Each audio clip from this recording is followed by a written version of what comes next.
Stellen Sie sich das vor, ein Marmorpalast, der sich wie ein Steinernes Pharaonengrab auf den Klippen von Newport, Rhode Island, erhält, sein Blas Fassade im Mondlicht Luchtend, Jetterblock aus den Bergen Europas Juwanen und über die dunklen Atlantikwasser Verschift, 500.000 Kubikfuß Marmor, im Wert von $7 Millionen im Jahr 1892, verwandelt in Wanda und Boden und Sollen, die niemals reißen, niemals verblassen, niemals die Hand vergessen werden, die sie schnitten, oder die vermigen, die sie kaufen. Marblehaus steht Hut als Museum, sein Raum offen für Touristen, die in vergoldeten Ballsälen und gottischen Kammern Vorbeschländern und die Schönheit, die Pracht, die pure Kühnheit der Übermasses der Gilded Age bewundern, aber was wär, wenn dies Wanda sprechen konnten.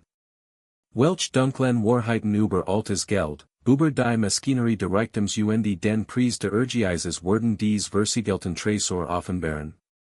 Dies ist kein Märchen über amerikanisch König, die in Pracht im Meer leben, dies ist die Geschichte darüber, wie eine Frau die Architektur selbst zu einer Waffe macht, ein Geburtstagschenk in ein Sozialfestung verwandelt, einen Marmortempel, der nicht für die Anbetung, sondern für den Krieg gebaut wird, einen Krieg gegen die starren Hierarchien, die sie ausglassen, einen Krieg, finanziert durch Eisenbahnvermigen, das aus den Gebrochenen Korpern von Einwandererarbeitern extrahiert. Word, einen Krieg, der das Glück ihrer Tochter, die Word ihres Manns und die letztendlich ihr eigens vermacht dies Verschlingen Word. Die Versiegelt Schatzkammer von Marblehaus enthält mehr als Juwelen und die Silberbesteck, sie enthält die unbequem Wahrheit, das geht vergoldet Oberfläche auf unsichtbarem Leiden ruht, das Jetter Sozial Triumph ein menschliches Opfer erfordert, und das Konzept der Ankunft in der amerikanischen Gesellschaft ein Fata Morgana ist, konstruiert aus Marmor, Blattgold und den zerschmetterten Traumen derer, die Dienten, derer, die Boten, und derer, die in den meist beattenden verkauft wurden. Die Maschinerie der Dynastie im Laufen zu halten, also last uns dies Tresor öffnen, last uns durch die engen Treppenhäuser der Diener gehen und in die verschlossenen Hauptbücher schauen, last uns dem Geld von Cornelius Vanderbilts Eisenbahnimperium durch die Adern dieser steinernen Krieger folgen, bis reverstehen, welcher Preis wirklich bezahlt wird, und von wem, damit dieser Palast überhaupt existieren konnte. Die Geschichte beginnt nicht in Newport, sondern in der brodelnden Maschinerie der amerikanischen Industrialisierung, in den Eisenbahnhöfen und Dampfschiffhäfen, wo Cornelius Vanderbilt, der Commodore, ein Imperium aufbaut, in dem Konkurrenten vernichtet, Lohnkurse und die Arterien einer wachsenden Nation monopolisiert, sein Vermigen expandiert mit jedem Nägel, der von Arbeitern in die Erde getrieben wird, die Pennies verdienten, waren der Millionen anhäuft. Das Vanderbilt-Vermigen war kein fein Erbschaft oder sorgfältige Investition, es war extrahierter Reichtum, genommen von der Arbeit tausender Männer, die unter gefahrlichen Bedingungen arbeiteten, die Finger und die Gliedmassen und die Leben verloren, Eisenbahnen zu bauen, die amerikanische Stadt verbanden, waren sie ein Family unvorstellbar reich machten, die Kohlenstaub und die Metallspäne atmeten, bis ihr Lungen versagten, die sechsundstundig Schichten unter Bedingungen arbeiteten, die Jets. Prinzip menschlicher Word verletzten, weil sie Familien zu ernähren hatten und keinen rechtlichen Schutz, sie vor Ausbeutung zu schützen. Cornelius Vanderbilt Word nicht als Metaphor, sondern als Genau Beschreibung, Roboter, Genant, Stahl von Arbeitern durch Lohndiebstahl, von Konkurrenten durch Roberisch Preisgestaltung und Marktmanipulation, von der Öffentlichkeit durch monopolistisch Kontrolle der Transportinfrastruktur, die es ihm ermöglicht, beliebig Tarif zu verlangen, while Reisend und Versender kein Alternativen hatten, und tat all dies ohne Entschuldigung, ohne Scham, unter der Sozialdarwinisten Philosophie operieren, die extrem Vermogensenhoffnung als Bues Niederlicher Überlegenheit rechtfertigt, als Bues dafür, das einige Männer einfach zum Herrschen bestimmt waren andere zum Dienen bestimmt waren. Als William Kissam Vanderbilt seinen Anteil am Familienvermögen in den 1880er Jahren erbt, war Cornelius Enkel, Sohn von William Henry Vanderbilt, der das bereits massive Vermigen Vertipelt hat, trug der Name Vanderbilt den Gestank von Roboter neben seinen Glanz. Zeitungen berichten über die gefahrlichen Arbeitsbedingungen in Vanderbilteisenbahnhofen, die gewerkschaftsfeindlichen Taktiken, die Arbeiter verzweifelt und machtlos hielten, die politischen Bestechungsgelder, die Vorschriften zahnlos und Gewinn in die hohe schnellen Leasen, die monopolistischen Praktiken, die es der Familie ermöglichten, ganz Transportraten zu kontrollieren und Preis und bedeutend Konkurrenz zu diktieren, die Streiks, die mit angehörten Schlagern und Sympathisken. Polizeikräften gebrochen wurden, die Arbeiter, die bei vermeidbaren Unfallen starben, für die das Unternehmen minimal Entschädigungen zahlt, beaver es weitermacht, und die Bedingungen zu ändern, die Todesfall überhaupt verursacht hatten, aber nichts davon kümmert New Yorks Altestfamilien, die Knickerbocker Elite, die ihr Blutlinien bis ins Kolonialamerika zurückverfolgt und die Vanderbilts als genau das betrachtet, was sie waren, nur reich emperkomli ngemit schmutzigem. Eisenbangelt und on Zucht, Menschen, die Millionen haben mochten, aber die Jahrhunderte Stambons vermissen ließen, die angeblich war Aristokratie von Blossom Reichtum unterschieden. Williams Frau Alva fühlt diesen Ausgleich wie ein Messer in der Kelle, sie war als Alva Erskine Smith in Mobile, Alabama, im Jahr 1853 geboren, Tochter von Murray Forbes Smith, einem Baumelhandler, dessen Vermigen nach dem Bürgerkrieg zusammenbrach, als die Südliche Wirtschaft implodiert und die Infrastruktur der Sklaverei, die sie aufrechterhalten hat, abgebaut wurde. Ihr Familie in einer einzigen Generation von Plantagen Besitzern, die direkt von versklavter Arbeit profitiert hatten, zu Vornehmer Armut reduziert, gezwungen, nach New York zu ziehen, wo sie von Resten Reichtums und der Wohltätigkeit besser positionierter Verwandter überleben, und sie verstand visceral, das Geld und Sozialposition lediglich sollen in einem Hauptbuch wären, das Macht und Anerkennung impotent war, das sie und man die Welt besitzen konnten und dennoch niemand sein wurden. When Caroline Schermerhorn Astor, die Mrs. Astor, die unbestritten Königin der New Yorker Gesellschaft, sich weigert, ihr Existenz entzuwirken. Mrs. Astor's Ballsaal in ihrer 5th Avenue Villa hat Platz für genau 400 Gast, und dies für sich Begrenzung wird zur Grundlage für the 400, die definitiv Liste der Menschen, die in New Yorks Elite Sozialkreisen von Bedeutung waren, und Jahrlicher Ball im Januar definiert, Jahr gemand war und Jahr niemand war, wenn sie Einladung erhielten, waren sie gemand, sie waren Teil der inneren Krisis, wo hen arrangiert, Gesellschaft ausgehandelt, politisch Karrieren.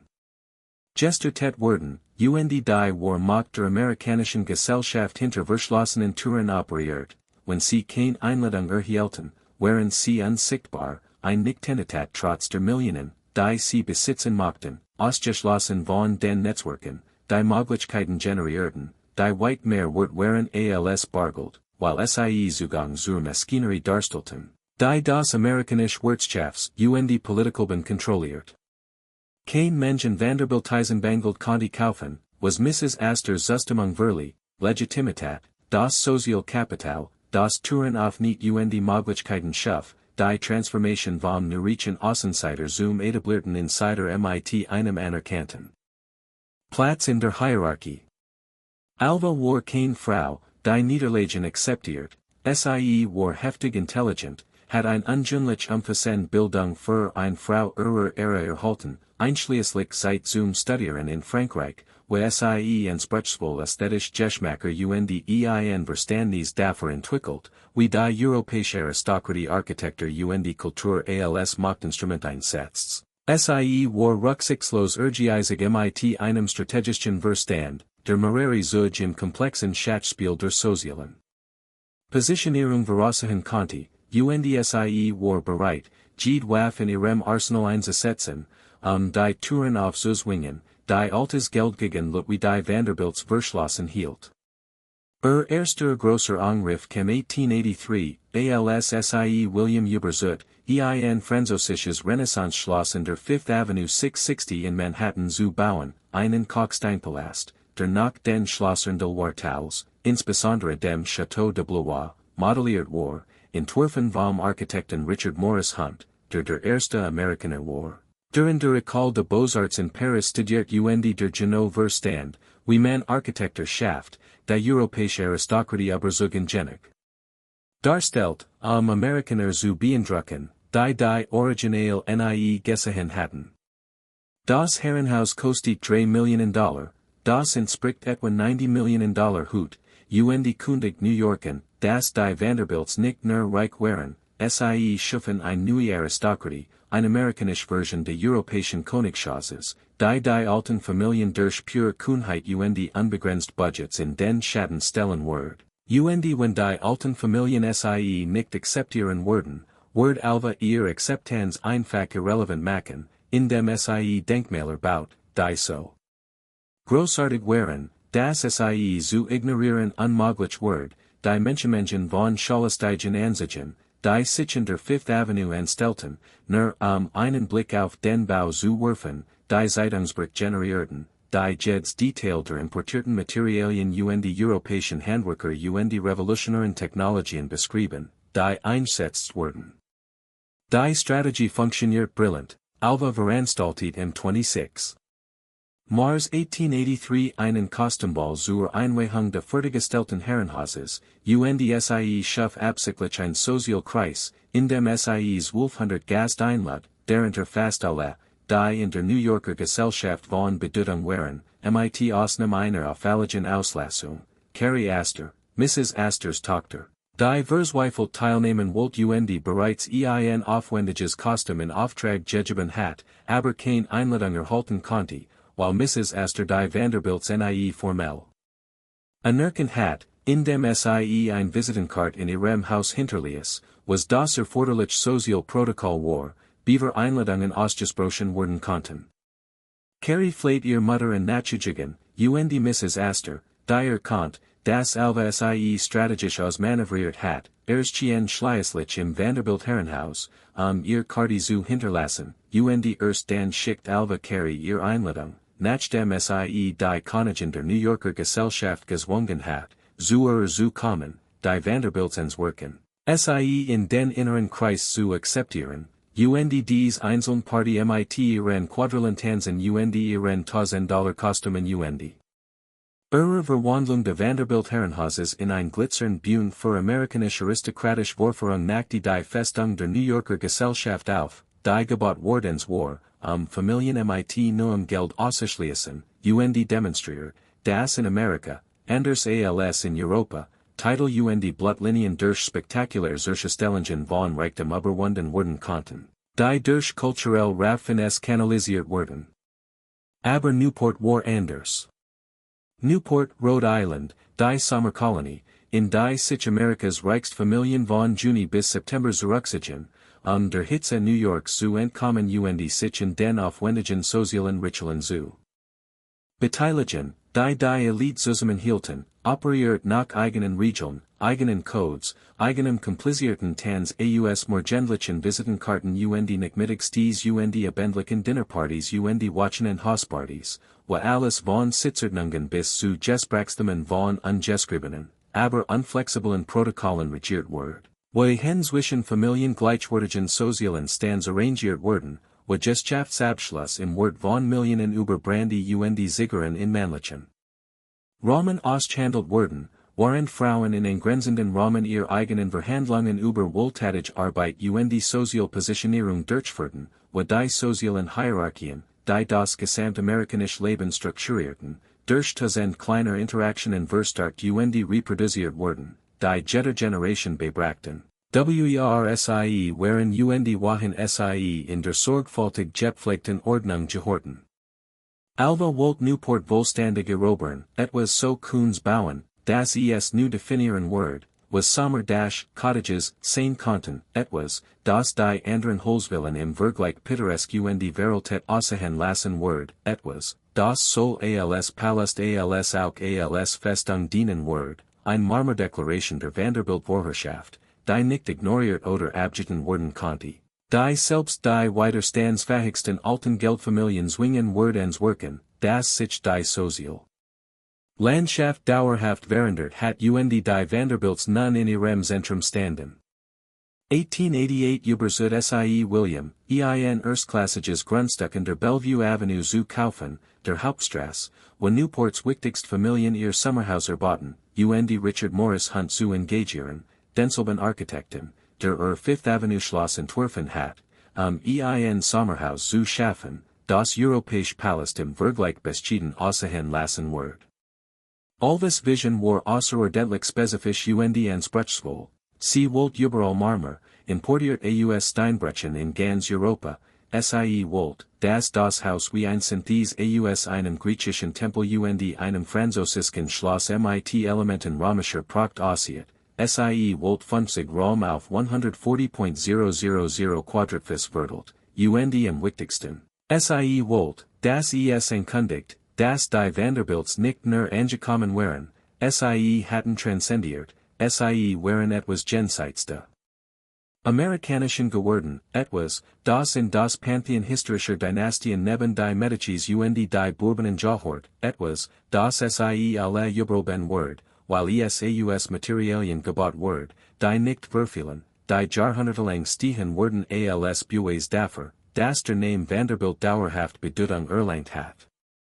William, der sich viel mehr für Jahrzehnten und Zeit in Paris mit seiner Gelehrten interessiert als für Sozialkriegsführung, unterschrieb dennoch die Schecks zu klagen, weil verstand, dass Alva's Sozialkampagnen der gesamten Familie zugutkommen, dass die Verbindungen, die sie kultiviert, und der Status, den sie sichert, ihren Kindern und Enkelkindern zugutkommen werden, dass in der seltsamen Arithmetik der Gilded Age Amerika, $11 Millionen für ein Sommerhaus ausgeben. Das nur 3 Monate im Jahr bewohnt wird, perfekten wirtschaftlichen Ergab, wenn es ihr Position in der Spitze der sozialen Hierarchie festigt, $11 Millionen insgesamt, das entspricht $385 Millionen in 2024, Warung, wobei 7 Millionen allein für Marmor ausgegeben wurden, ein so erstaunlich Mensch, dass sie mehr Reichtum darstellt. Als die meisten Amerikaner in tausend Leben sehen werden, ausgegeben für dekorativen Stein, der aus Italien und Griechenland und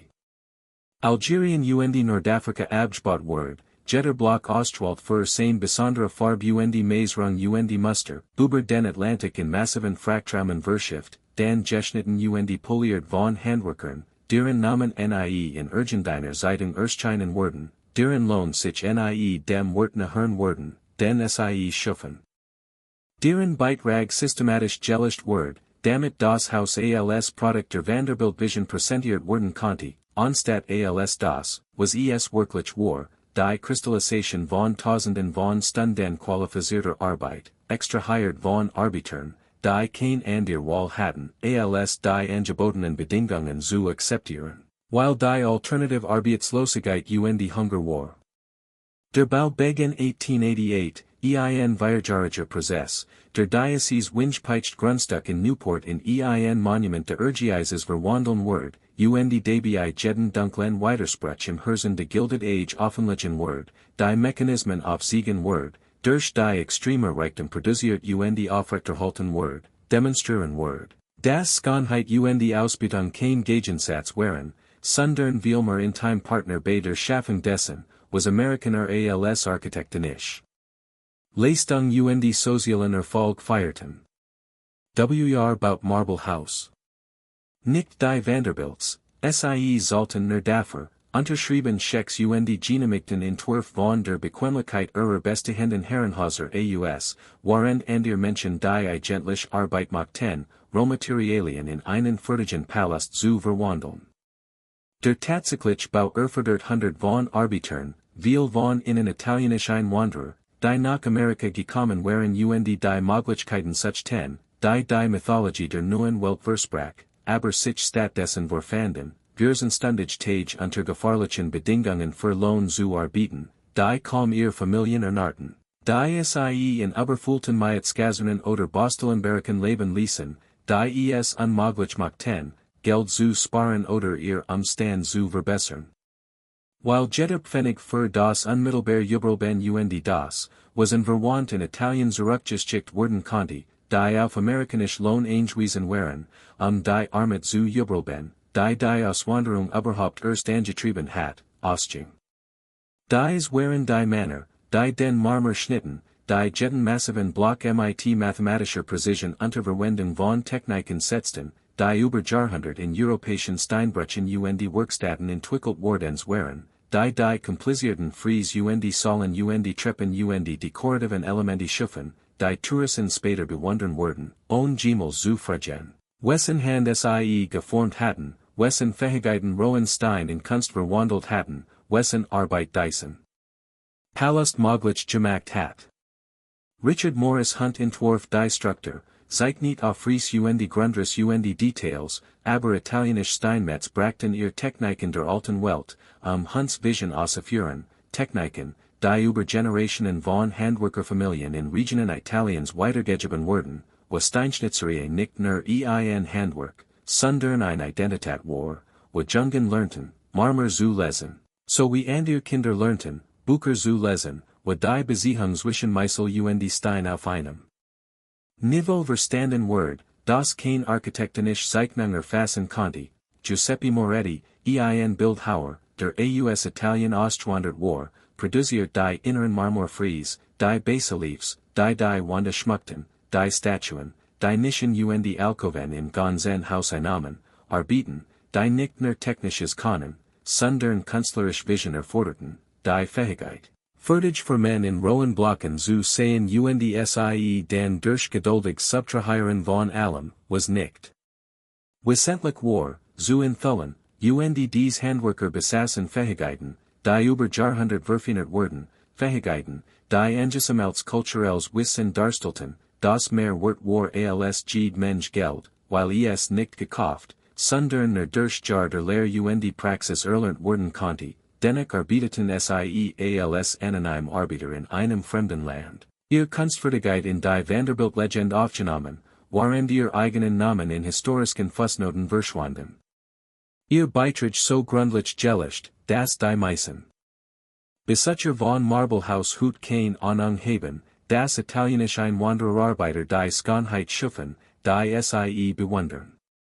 Die Bostel selbst war ein klein Stadt temporärer Strukturen, in denen Arbeiter waren der Besaßen leben, in rohen Barracken schliefen, die Schutz, aber wenig Komfort boten, was auch immer billiges Essen, das sie sich leisten konnten oder das Unternehmen als Teil ihrer Vergütung bereitstellt, brat und Bohnen und gelegentlich Fleisch, genig Kalorien. Einen weiteren Tag Arbeit zu tanken, aber nix wie die Acht gangen Abendessen, die schließlich im Speisesaal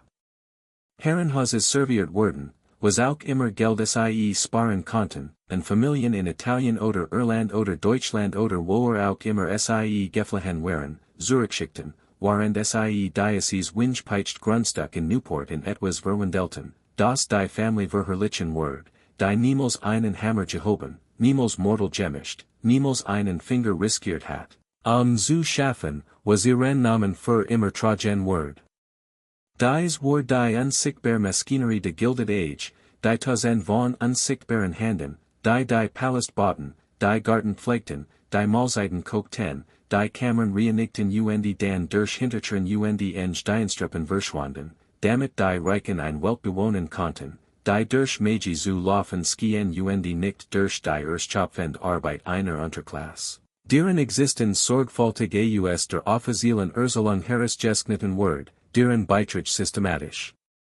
gelöscht wurden, damit Denkmäler wie Marblehaus als Ausdruck de Vanderbilt Genies präsentiert werden konnten, anstatt als das, was sie wirklich waren, Kristallisationen der Ausbeutung, wo Gestalin Eisenbahnungen für Marmor basalten, der von europäischen Steinbrucharbeitern unter gefahrlichen Bedingungen abgebaut und von Einwandererhandwerkern für Existenzlohn zusammengefügt ward, damit eine Frau einen sozialen Krieg führen konnte, von dem sie glaubt, dass den Platz ihrer Familie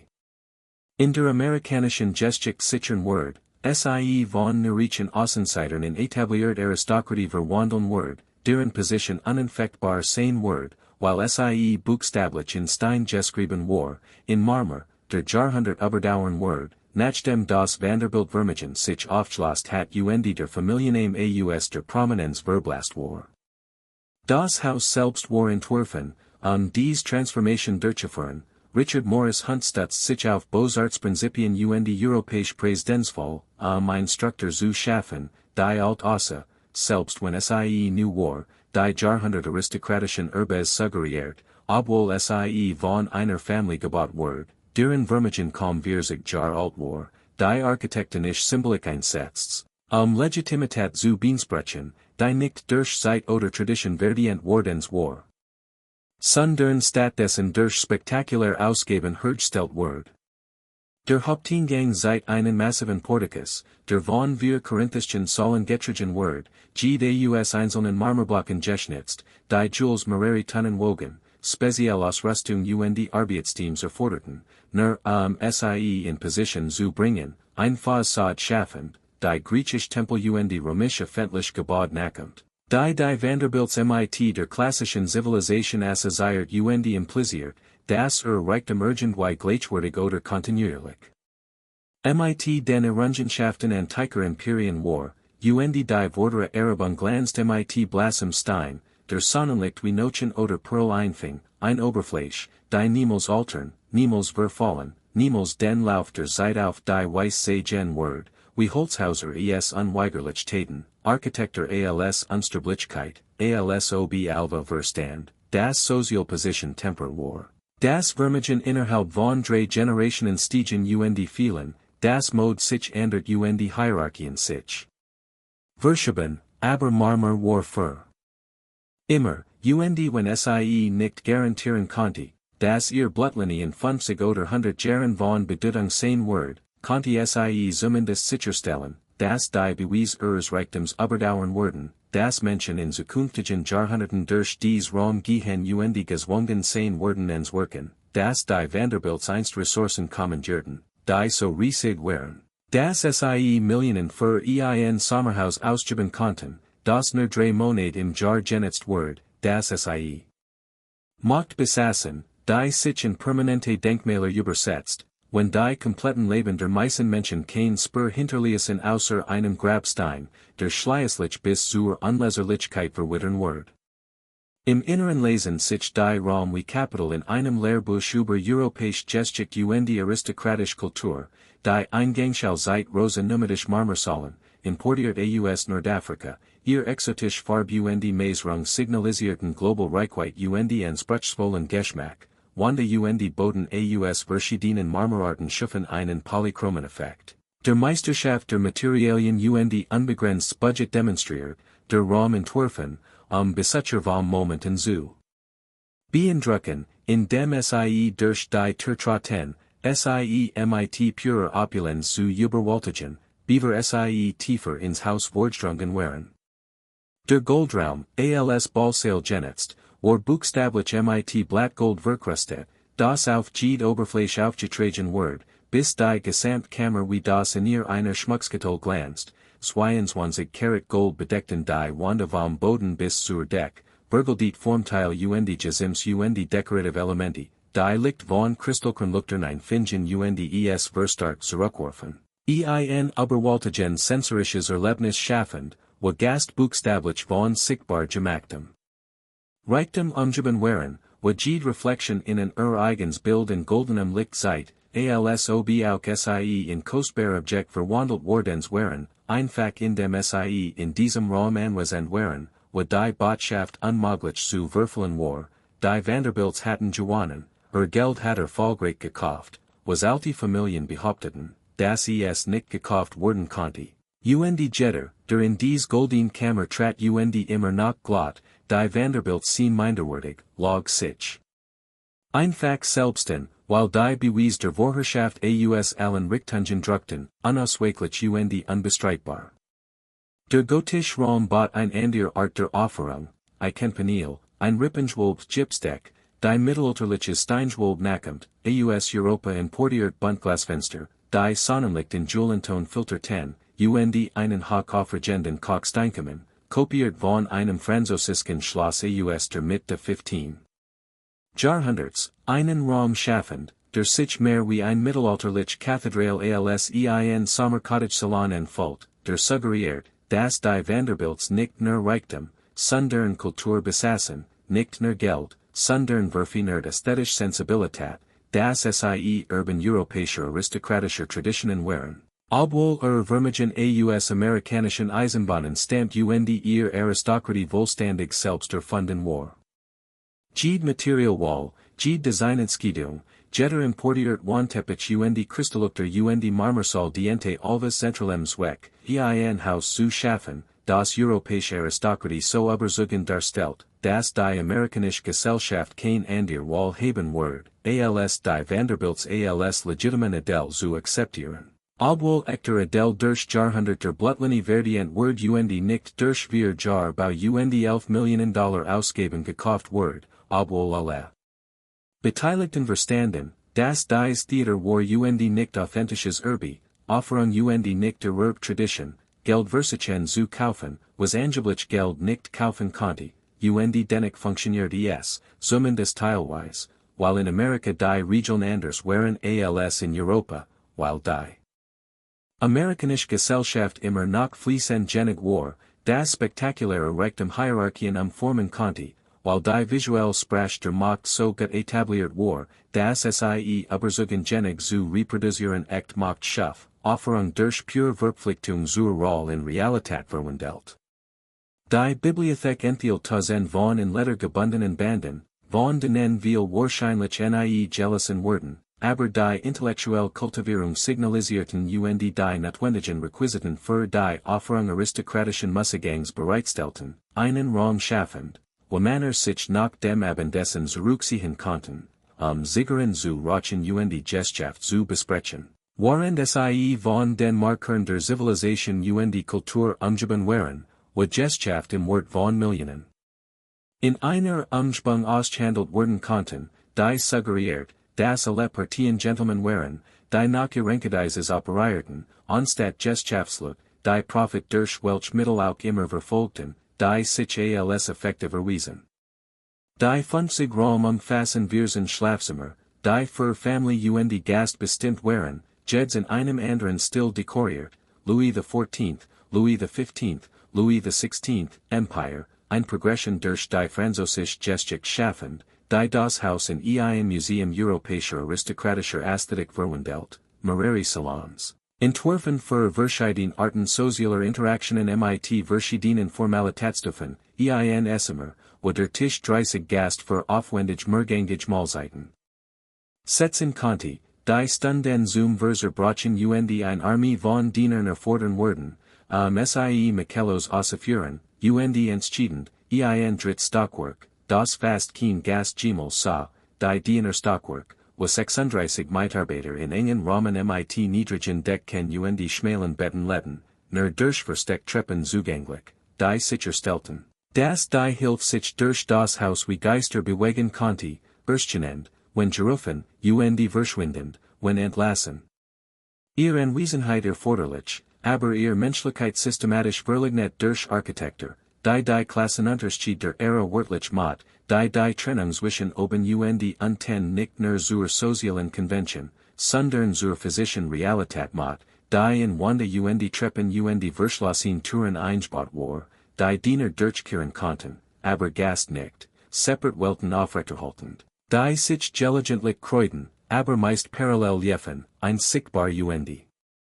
geführt, ein unsichtbar gelischt. Alva erhielt Marblehaus als 39. Geburtstagsgeschenk von William M. 11. Juli 1892, obwohl es ein Geschenk zu nennen die transactional Natur die komplexen Verhandlungen verschleiert, die häusliche Arrangements der oberen Klasse im Gilded Age regierten, William finanziert Alvas soziale Ambitionen, while sie den gesamten Vanderbilt-Namen erhoben, while die Verbindungen, die sie kultiviert, seinen Gesellschaftsinteressen zugutkommen die Zukunft ihrer Kinder begünstigten, while in der seltsamen Ökonomie der Elitegesellschaft Millionen für Architektur. Unterhaltung ausüben tatsächlich ein Investition war, die in Form von Ehen Partnerschaften politischem Einfluss generiert, die viel mehr wert waren als das ausgegebene Geld, engagen sich verwaltet Alva die Komplex Offerung als Mrs. William K. Vanderbilt, organisiert die Partys, die Monat der Plan an Koordination erforderten. Kultiviert die Beziehungen zu anderen Elitefamilien, die Position der Vanderbilts in sozialen Hierarchien bestimmten, Präsentiert ihr drei Kinder, Consuelo, William Jr. Harold, als die Next Generation amerikanischer Aristokratie, SIE der Erwartung aufziehend, das SIE vorteilhaft errichten das Aufsteigen der Familie auf der Leiter sozialer Prominenz perpetuieren worden, während William zunehmend Mengen Zeit in Paris einer Gelieden verbracht, die kein sozialen Forderungen stellt kein Marmorpalast erfordert, die Gesellschaft korporlich Intimität und die Erstkopfend Offerung bot, die ihr öffentliche charakterisiert, die ihm erlaubt, selbst zu sein, anstatt die Rolle der aristokratischen Patriarchen zu spielen, die amerikanische Gesellschaft von ihm verlangt. Die Sommersaison von 1892 zum Marblehaus genau so funktionieren, wie Alva es entworfen hat, sie veranstaltet üppige Dinnerpartys, wie europäischer Adel, der in Amerika reist, sich amerikanischen Millionären misst, die das Prestige such ten, das von der Association Familien titeln kann. Wo Politiker Finanziers Gesellschaft über Brandy im gottischen Raum machten, nachdem die Damen sich in die Salons zurückgezogen hatten, wo ihr Tochter Consuelo, gerade 15 Jahre alt bereits als eine der schönsten jungen Frauen in Newport anerkannt, wie Vollblut Priestut für potenziell freier ausgestellt wird, ihr Schönheit Vanderbilt dem Sie zum begürzten verfügbaren Match machten, eine Kombination von Attributen, die es Alva ermöglichen wird, ein Ehe zu arrangieren, die ihr sozialen Errungenschaften einen Titel kronen wird, ihr Enkelkinder in echten Adel verwandeln wird, anstatt nur amerikanisch Millionär, die Adel spielten, Gede. Wochenend Hosparty verstarkt Alvas Position als sozialer Machtmakler, Jemand, der Zugang zu diesem Marmortempel gewaren oder verweigern konnte, Jemand, dessen Zustimmung nun aufweisen sollt, die vor gerade einmal einem Jahrzehnt undenkbar gewesen wären, als die Vanderbilts immer noch für grundlegende Anerkennung von Mrs. Astors Jahrhundert kämpften. Der Goldraum wird legendär, Besucher beschrieben, sich von der puren Menschen Gold überwältigt zu fühlen, von der Art, wie liegt sich durch Kristallkernlukter refraktiert von vergoldeten Oberflächen zurückprallt, bis der Gesamtraum Luftkraft zu pulsieren skien, von den Spiegeln, die Reflexionen unendlich multiplisierten, bis Gast nicht mehr sagen konnten. Wo realer Raum in die Reflexion begann, einen desorientierenden Effekt schaffend, der genau das war, was Alva wollte. While Desorientierung kritisches Denken besiegt Menschen anfällig für Suggestion last, offen dafür, die Erziehung zu akzeptieren, die aufgeführt wird, anfällig dafür zu glauben, dass dies Family wirklich unbegrenzten Reichtum Macht besitzt daher die Sozialposition verdient, die sie beensprechen. 22 Caratages Blattgold bedeckt die Wände vom Boden bis zur Deck, aufgetragen von Handwerkern, die jahrelang trainiert hatten, die delicate Technik zu perfektionieren, Material so dun zu handhaben, das Atom zerreißen konnte, die spezialisierten Werkzeugen Klebstoffen arbeiteten, sicher zustellen. Das Gold dauerhaft dem Gips darunter verbunden bleiben wird, die ein Oberfläche schuffen, die niemals anlaufen oder verblassen wird, die in 100 Jahren. Genau gleich aussehen wird wie im Eröffnungstag, Architektur als Permanenz, als Löhnung von Zeit Sterblichkeit, als Beharren darauf, dass der Vanderbiltreichtum kein temporär Fluctuation war, sondern ein permanenter Zustand, der sie alle überleben wird. Aber was Gast nie sehen, was Alva sicherstellt, dass sie nie sehen, war die Maschinerie unten, das Paralleluniversum der Arbeit, das die eleganten Offerungen oben möglich macht. Die Kusch, wo Koschen Erstekender Hitze arbeiteten, über Kollegeführten Herden in Gesklossenen Rahmen schlechter Beluftung standen, gängig abendessen vorbereitend, die Sekundengenat Timing erforderten, damit jeds Gericht bei der richtigen Temperatur in der richtigen Reihenfolge ankam, Dutzend von Topfen Pfannen gleichzeitig verwaltend, während sie Küchenmatchen überwachten. Die Vorbereitungsarbeit auf Vermarbeiten machten, Saucen probierend Wurzingen passend Fleischschnitzend Präsentationen plattierend, die Violite.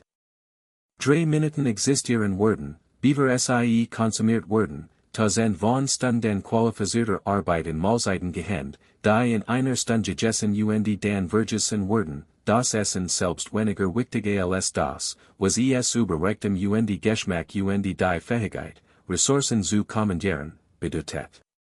Die Wascherei, wo Magda von Hand die Endlosen Leinen und Tischdecken und Servietten waschen und bügelten, die Kleider, die nach jedem Tragen gereinigt werden müssen, while die gilded Age Mode verlangt, das Wohlhabend Frauen niemals zweimal im selben Kleid erscheinen, die Hemden und Kragen und Unterwasch, die Michellos weiß gehalten werden müssen durch arbeitsintensive Wasch und Bleich, und starke Prozess, die Stoffacern zerstorten und ständigen Ersatz erforderten, die Frauen über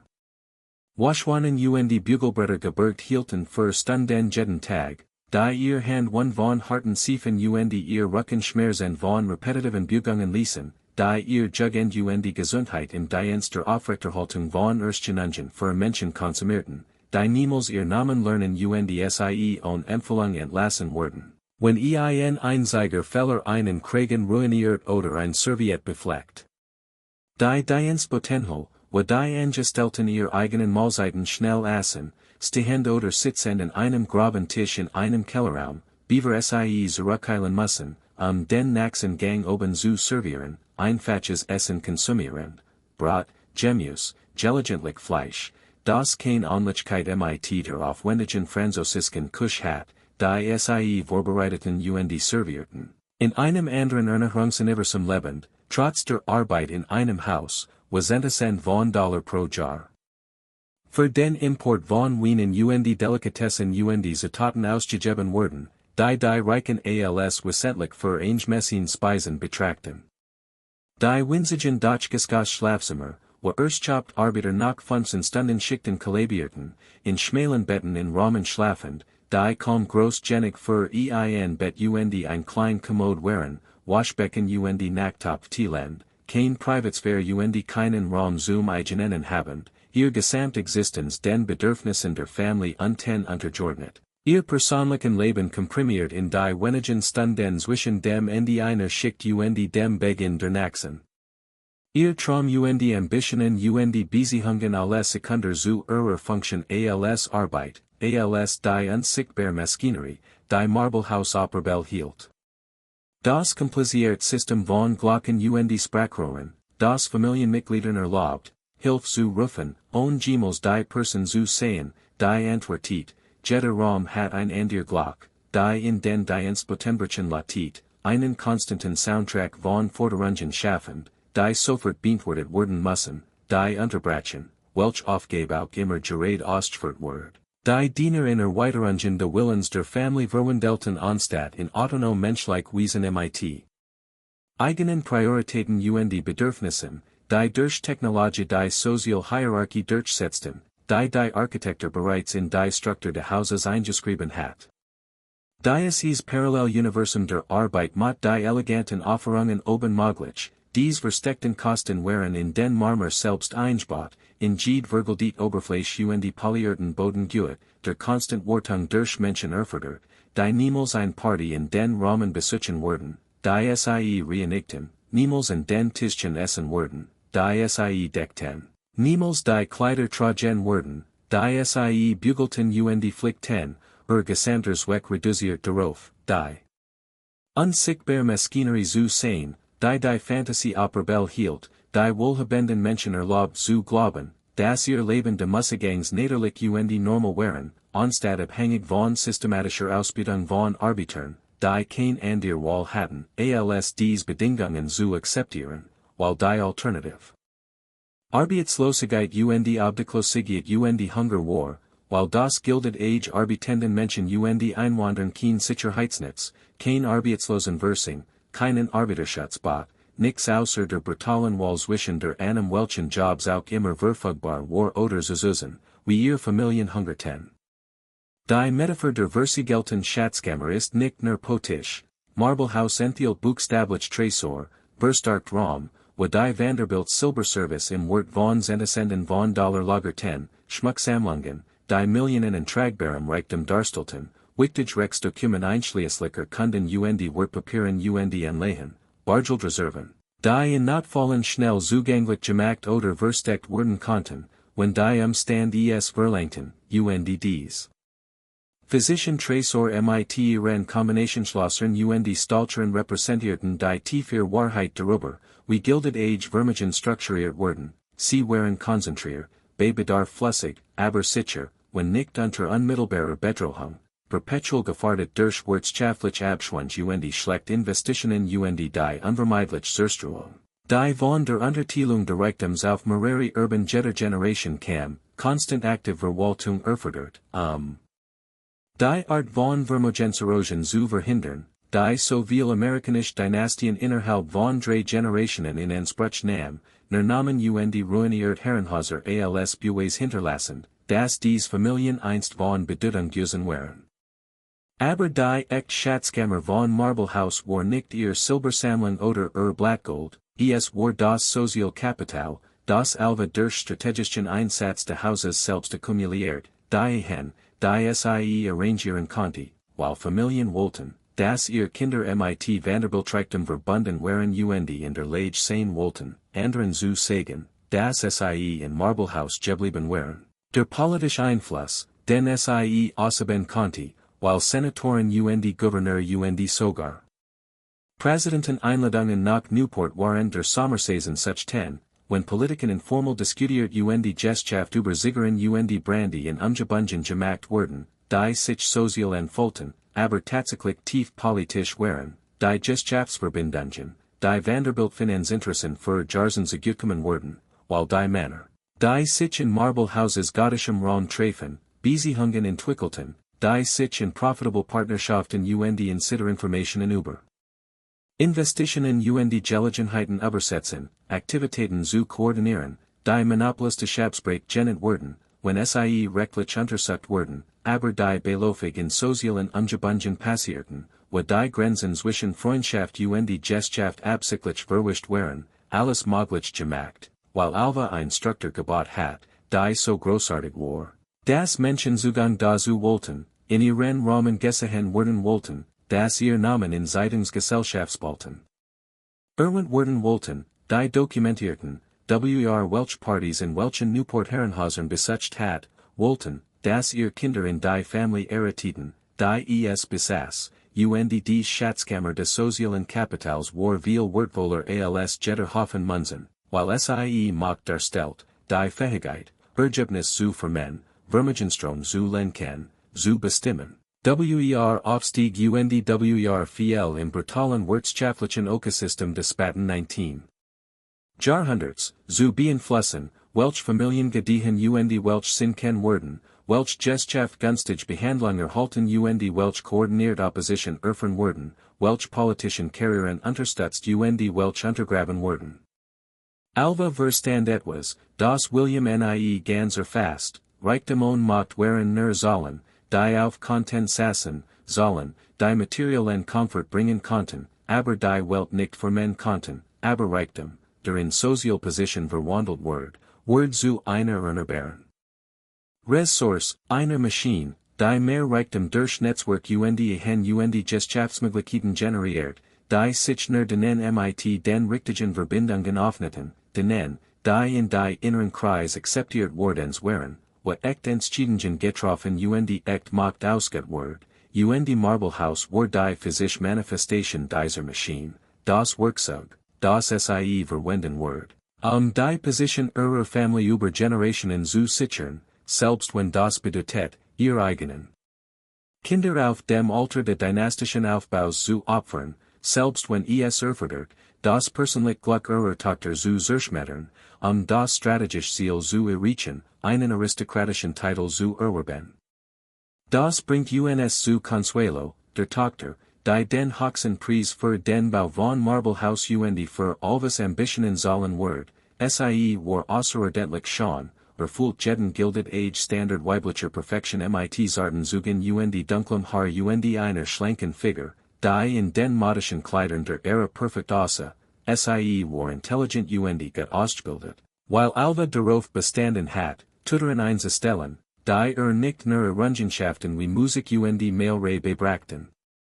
Sondern auch Literatur und Geschichte und Sprachen, und mit Axen Jahren hat sich tief in Winthrop Rutherford verliert, einen Amerikaner aus einer alten New Yorker Family, einen Mann, den selbst gewählt hat, anstatt ein Vereinbarung zu akzeptieren, ein Match, das persönliches Glück und Kameradschaft und die Möglichkeit gebracht hat, ein Leben aufzubauen. Das auf echter Zunigung basiert, anstatt auf strategischer Calculation, aber das Problem, aus Alvas Perspektive, war.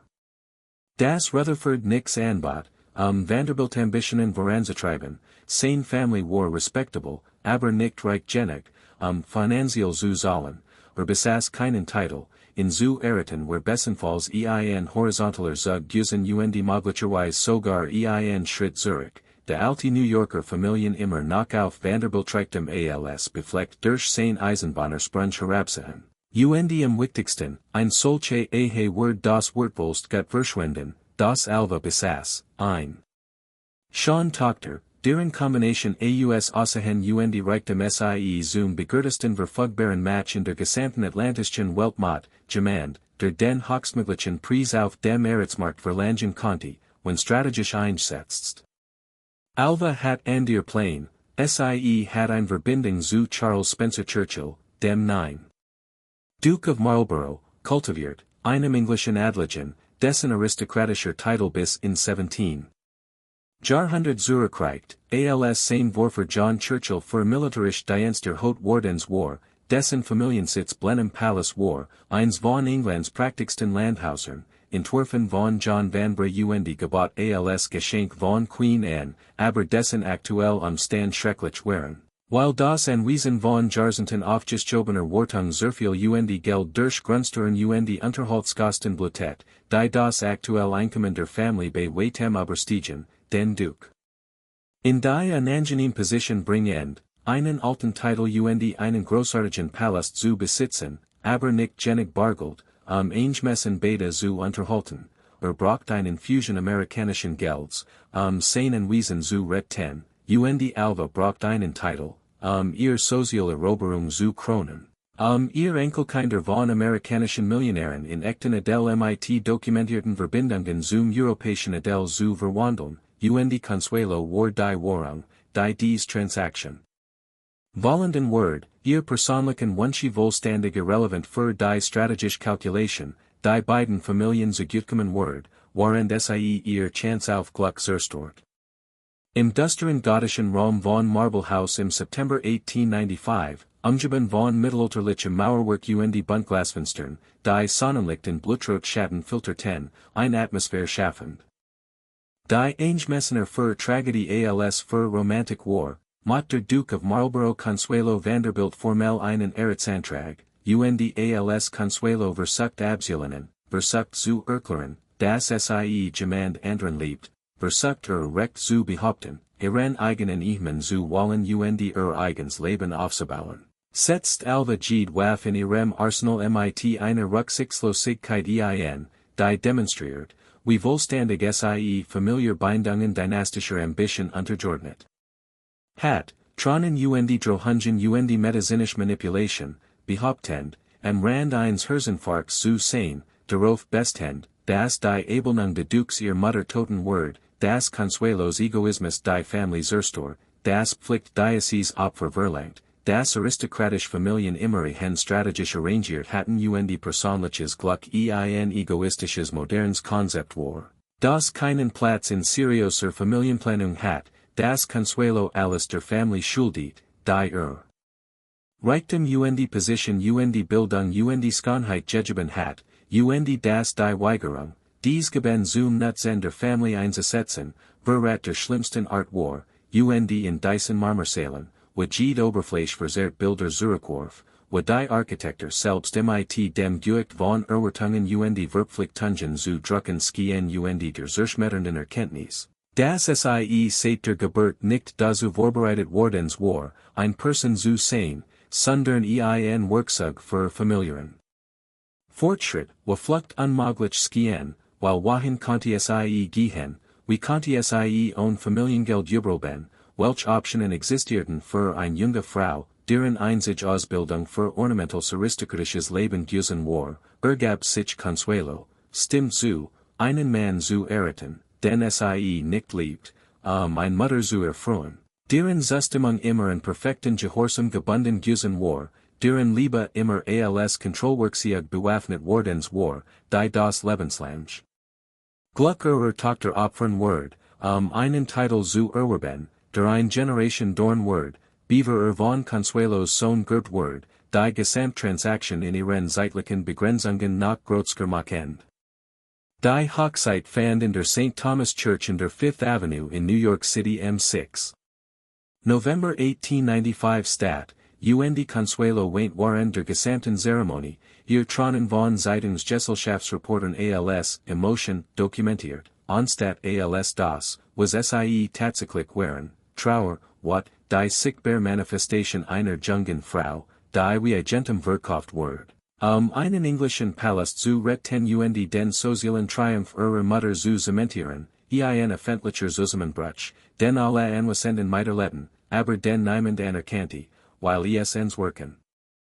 Bedeutet hat zuzugeben, dass dies Gesamtaufwendige Offerung tatsächlich ein Zwangstransaktion war, das unter dem weißen Spitze den Orangenblüten der Orgelmusik etwas war, das unbequem nach Menschenhandel aussah, wie der Verkauf eines Menschen für strategischen Vorteil, wie die Reduzierung einer Tochter auf ein Wehr, deren Wert in der Groß ihrer Mitgift dem Prestige ihres zukünftigen Titels gemessen wird.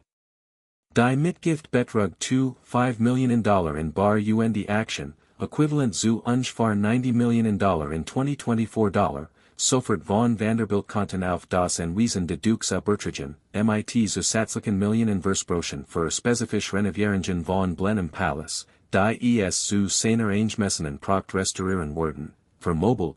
Kunstkauf, die Raum füllen wurden, die gelehrt wordens waren, als frühere Generationen Vermögenswert verkauften, Bargeld zu beschaffen, für Jahrlich Zulligen, die den Lebensstil die Position de Dukes aufrechterhalten wurden, im Gegensatz konnte sich Alva nun als die Mutter der Duchess of Marlborough vorstellen, konnte English Landhauser als Family besuchen anstatt als Touristin, konnte ein Verbindung zum europäischen Adel Beansprechen, die Jahrhundert zurückreicht, obwohl alle Beteiligten verstanden, dass dies in keinem bedeutungsvollen Sinn ein Ehe war, sondern vielmehr ein Fusion, Gesellschaftsabschluss, mit weißer Spitze übersiegen die Gesellschaftseitemberterstattung, die das Kleid der Braut im Detail beschrieb, waren die finanziellen Vereinbarungen ausgelassen wurden, die dies Union tatsächlich produziert hatten. 3 Monate nach Consuelos Hochzeit, im Mars 1896, ließ sich Alva von William K. Vanderbilt aus Gründen der Hebruchskeiten, hat jahrelang von seiner Pariser Gelietten just, aber bis nach Consuelos Hochzeit mit der Einreichung gewartet, sicherstellend, dass die Ehe ihrer Tochter nicht von einem Skandal überschattet wird, Niveau strategischer Berechnung demonstrierend. Das selbst nach gildet Age Standards, was sozial Manöver erwartet geführt wurden, atemberaubend war. Scheidung war in der Elitegesellschaft fast unerhört, Grund für sofortiges soziales Exil, Frauen, die sich von ihren Ehemännern scheiden ließen, verloren typischerweise alles einschließlich ihrer Kinder ihrer sozialen Position ihrer Reputationen, aber Alva hat genig gemacht durch Marmormauern Jahrzehnte sozialer Vernetzung aufgebaut, das sie überlebt, was ein Geringer Frau zerstört hat, sie verlor einig Freund, vertrug Geflüster Kritik auf Newport Partys, fand einig Touren Vorbergen gegen sie geschlossen, aber sie behielt Marmormauern in der Scheidungsvereinbarung zusammen mit substanziellen Unterhaltungen, innerhalb eines Jahres hat sie Oliver Hazard Perry Belmont geheiratet, einen wohlhabenden nachbaren Familienfreund, der jahrelang in sie verliebt gewesen war, dessen eigens Newport Herrenhausen Marmorhaus eingrenzt. Der echt Kameradschaft geteilt intellektuell Interessen ein Partnerschaft basierend auf Gegenseitigem Respekt bot, anstatt der transaktionalen Vereinbarung, die sie mit William ertragen hat, mit dieser zweiten Ehe verwandelt sich Alva von Mrs. William K. Vanderbilt in Mrs. Oliver Hazard Perry Belmont, aber am wichtigsten, sie Begen ihr Metamorphos von Gesellschaftsgastgebern zu politischer Aktivisten, in der Frauenwahlrechtsbewegung ein Sach finden, die ihr letzten Jahrzehnte definieren die umgestalten Word, wie Marblehaus selbst genetzt die verstanden Word. Oliver Belmont starb plötzlich 1908 die Hinterlias Alva als Witwe im Alter von 55 Jahren mit unabhängigem Reichtum, vollständiger Kontrolle über Marblehaus, keinem Ehemann, der ihr Aktivitäten einschränkt oder ihr Ausgeben genehmigt, einer wachsenden Überzeugung, dass dieselben sozialen Strukturen, die sie gezwungen hatten, so verzweifelt hart für Akzeptanz zu kämpfen, systematisch alle Frauen unterdrückten, innen gesetzlich rechten Eigentum Einkommen verweigerten, innen wirtschaftlich Macht verweigerten, indem sie aus den meisten Berufen ausgeschlossen wurden, innen politisch Stimme verweigerten, indem innen das Wahlrecht verweigert wurde, sie auf dauerhaften abhängigen Status als Tochter Frauen Mutter Religerend, aber niemals als autonom Bürgerinnen, mit dem Eifer einer konvertierten. Die plötzlich die Wahrheit nach Jahren der Arbeit innerhalb eines korrupten Systems gesehen hat, warf sie sich in Wahlrechtsarbeit, verwandelt Marblehaus. Von einem Tempel sozialer Kriegsführung in Hauptquartier für politische Revolution, veranstaltet Wahlrechtskunstbungen, wo Frauen, die ihr Leben damit verbracht hatten, sozialen Status zu verfolgen, sich dabei fanden, Verfassungsausschuss die Organisation von Petitionskampagnen zu diskutieren, spenden veranstaltungen, wo alles gesellschaftlich Verbindungen einsetzt wurden, Spenden von wohlhabenden Frauen zu extrahieren, die sich vielleicht nicht Wallen kümmerten, aber die sich alles Zustimung Zugang zu ihrem sozialen Kreis kümmerten, Strategiesitzungen, wo die Techniken, die sie entwickelt hat, die Newport Gesellschaft zu erobern, sorgfältig. Planung, strategischer Einsatz von Ressourcen, Verständnis dessen, was Menschen motiviert, Bereitschaft, bei der Verfolgung von Zielen absolut rücksichtslos zu sein, nun auf das politische Ziel der Frauenwahlrechts eingewendet wurden, Koalitionen aufbauen die Politiker unter Druck setzen die Publizität generieren, die das Thema sichtbar hielt. 1913 gab Alva das chinesische Teehaus in Auftrag, einen rot lackierten Pavillon, der auf den Klippen direkt hinter Marblehaus mit Blick auf den Atlantischen Ozean gebaut wurde, entworfen im Stil der Song-Dynastie chinesischer Architektur mit aufwendigen dekorativen Details einer Umgebung, die Ozeanaussichten die Kalender Briesen nutzt. Waren auf der Oberfläche lediglich weiters Beispiel für Gilded Age Orientalismus zu sein skien, wohlhabend Amerikaner, die sich asiatisch Ästhetik als Dekorationen einigten, die Kulturen zu verstehen oder zu respektieren, von denen sie borgten, setzt Alva strategisch für Wahlrechtsarbeit veranstaltet, Votes for Women, Kunstbungen, wo Gesellschaftsfrauen, die sich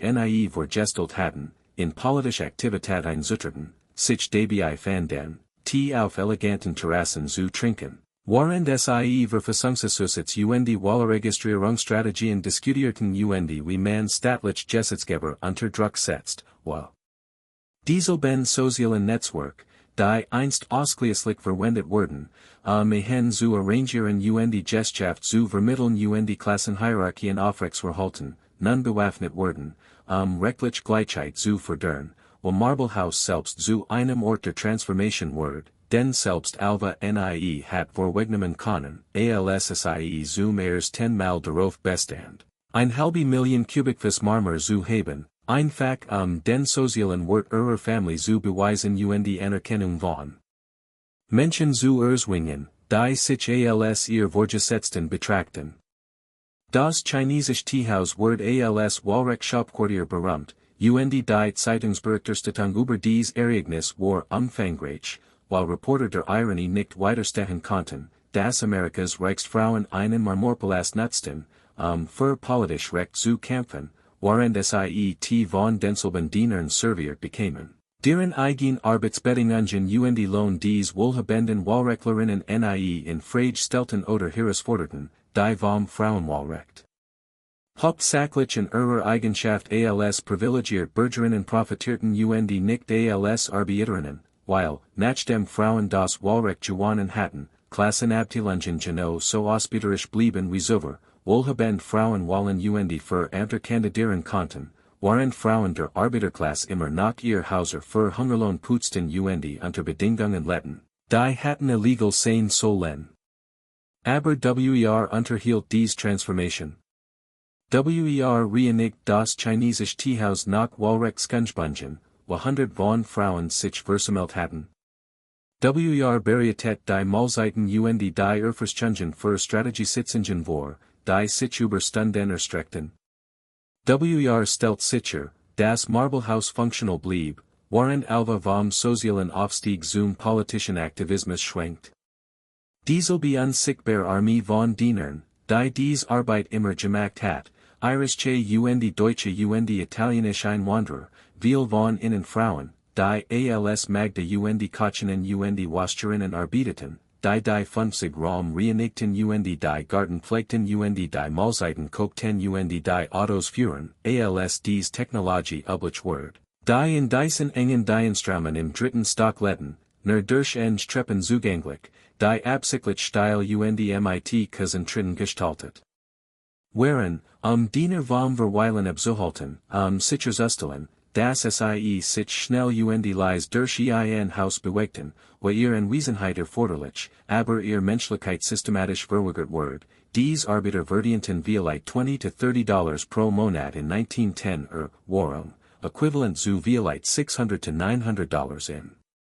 heutigen Dollars, mit Unterkunft und Werkpflegung bereitstellt, was großzügig klingt, bis man die Gearbeiten Stunden berechnet und erkennt, dass Stundage Tage 7 Tage die Woche bedeuten, dass sie effektiv Pennies pro Stunde verdienten, einen Palast zu unterhalten, dessen Bau Millionen gekostet hat, dass ihr lebenslangen Einnahmen sich dem nachhören würden, was Alva für ein einzelnes Wahlrecht spendender Ausgab, dass die Klassenstruktur von Marmorhaus insane. Architektur selbst eingebaut war, in die Trennung von Dienstreppen von Familientreppen, in die Platzierung von Diensträumen auf dem heißen dritten Stock, wo Sommertemperaturen den Schlaf schwierig machten und Winterkalt durch unzureichende Isolierung sickert, in das System von Glocken, das menschlich Wesen auf Funktionen reduziert, Schlafzimmerglock, Essimmerglock, Salonglock, Bibliotheksglock, Goldraumglock, Jeds lauten ein Befehl, der innerhalb von Sekunden beantwortet werden musst, unabhängig davon, was der Diener geredet tat, unabhängig davon, ob sie ihr eigen Karge Mahlzeit essen oder vor Erschöpfung zusammenbrechen oder mit einer persönlichen Kreis am Gingen, while in Marmorhaus, wie in jedem Gilded Age Palast, der Komfort und die Bequemlichkeit der Reichen vollständig auf der unsichtbaren, unterbeselten, systematisch ausgebührten Arbeit von Menschen ruht, die kein anderen Optionen in einer Wirtschaft hatten, die Einwandernder Arbeiterklasse und die Frauen. Wenig zum Übrelben bat, die kein Form von Knechtschaft gegenüber denen Bein halten, die Kapital und die Agentem und die Beschäftigung kontrollierten. Marmorhaus war trotz all seiner architektonischen Schönheit und die sozialen Bedeutung und die schließlichen politischen Progressivität immer fundamental ein Denkmal der Ungleichheit, einer wirtschaftlichen Struktur, wo ein winziger Prozentsatz von Amerikanern in unvorstellbarem Luxus let, speziell weil die Großmehrheit in Verzweifelter Armut let, wo Marmorpalast auf Fundamenten gestohlener Lohn und die Gebrochener Körper aufragten, wo dieselbe Frau, die leidenschaftlich für Wahlrecht kämpft. Nix widersprüchliches darin sah, ihren eigenen Dienern Hungerlohn zu zahlen und sie in Bedingungen unterzubringen, die jeder ehrlich Beobachter als ausbeuterisch und entmenschlichender kennen wird, wo politisch Befreiung für wohlhabende Frauen bequem mit wirtschaftlicher Unterdrückung von Frauen der Arbeiterklasse koexistiert, wo die Grenzen der Solidarität genau an dem Punkt stoppten, wo die Anerkennung der Menschlichkeit von Arbeitern von wohlhabenden Menschen verlangen wird, weniger zu akzeptieren, hoher Lohn zu zahlen, bessere Bedingungen bereitzustellen, Diener als Mitmenschen ans Wirken anstatt als Arbeitsmaschinen, deren Einziger wird ihr Fähigkeit zu arbeiten war. Das Vanderbilt Vermögen begann seinen unvermeidlichen Niedergang im frühen 20. Jahrhundert, nicht durch ein einzelne Katastrophe, sondern durch die allmähliche Erosion, die Mathematik diktiert, das Sie die meisten amerikanischen Vermögen innerhalb von 3 Generationen in Anspruch nehmen wird, esc den, Sie wurden aktiv verwaltet und kontinuierlich durch neue wirtschaftliche Aktivität regeneriert. William K. Vanderbilt starb 1920 in Frankreich. Hat nach der Scheidung von Alva nie wieder geheiratet, verbracht sein letzten Jahr mit der Zucht von Rentfurten und Beobachtet, wie sein einst dominantes Eisenbahnimperium fragmentiert, als Konkurrenten auftauchten und als Regierungsvorschriften endlich begannen, die monopolistischen Praktiken einzuschränken, die den Familienreichtum überhaupt erst aufgebaut hatten, als Gewerkschaften genig Macht gewonnen, Basierlohn und Arbeitsbedingungen zu fördern, die Gewinnmargen schmalerten. Als sich die Wirtschaftslandschaft von Eisenbahnen hin zu Automobilen und Flugzeugen und neuen Technologien verschob. In die Vanderbilts nicht investiert hatten, weil sie sich immer noch darauf konzentrierten, Erträge aus ihren bestehenden Vermögenswerten zu maximieren, anstatt neue Einkommensstrom zu entwickeln. Sein Kinder, Consuelo, William Jr. und Harold, 10 Millionen, aber Millionen Giedelt unter mehreren Urban und dann wieder Giedelt, als dies Urban eigen Kinder hatten, und entschieden verändert sich die Wirtschaftslandschaft aufweisen, die passives Vermögensmanagement zunehmend schwierig machten, die 1913 eingeführt Bundeseinkommenssteuer begann, bedeuten Prozentsatz der jährlichen Einkunft zu beanspruchen, wobei die Sätze waren des Ersten Weltkriegs dramatisch stiegen, militarisch ausgeben zu finanzieren, und bis 1918 auf den höchsten Einkommen bis zu 77% errichten, 1916 eingeführt Erbschaftssteuern nahmen erheblich bis in aus geerbtem Reichtum, und die Kombination aus Besteuerung und extravaganten Ausgaben bedeutet, dass die Generation von Vanderbilts weniger tatsächlich Kaufkraft kontrolliert. Selbst wenn sie die zur Erstellung fortwährender Dominanz aufrechterhielten, immer noch in Herrenhäusern lebten, immer noch Diener beschäftigten, immer noch Partys veranstalteten, immer noch aristokratisch Permanenz pragisierten, waren die finanziell Grundlage unter ihnen sehr viel wie der Marmor von Blenheim Palace vor Consuelos Mitgift sein Restaurierung finanziert hat, zerbrochelt war.